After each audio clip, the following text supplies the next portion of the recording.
I'm Oliver Robinson. I've recently competed in the July 2026 Capernwray Aquathlon. It was my first open water swim of the year and my first multi-sport race of the year, but it won't be the last, as I will also be competing in the Calman Stampede Triathlon in Milton Keynes in August. The Capernwray Aquathlon was supposed to be around a 500 metre swim, but I tracked it at about 650 metres, bit of a difference, and a 2.5 mile run immediately following that. So just one transition as opposed to two in a regular triathlon. It was an open water mass start, which means everyone filed into the water and they counted down and we all set off together. Foolishly, I went towards the back of the group, which meant as soon as we started, I was kicked in the face and left behind.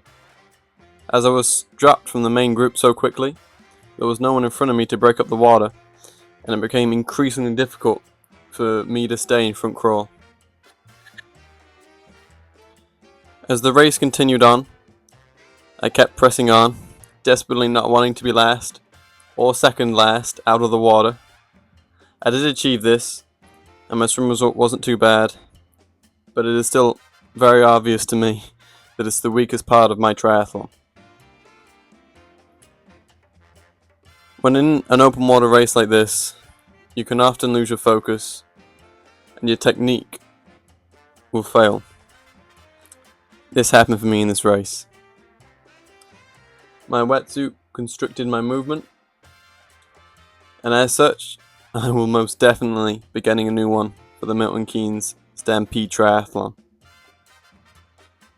There were parts of this race where I chose to swim breaststroke instead of front crawl, but these were mainly tighter portions, swimming around the buoys. At this point in time, the only thought that was really going through my head was whether or not I was going to get on the safety boat.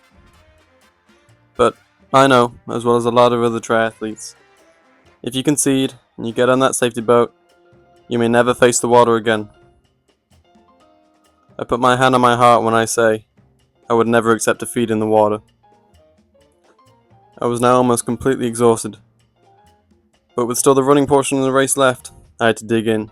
It was around a 50 metre dash from the water's edge to transition, which wasn't great during a race on bare feet, but I got through it and so did a lot of other competitors.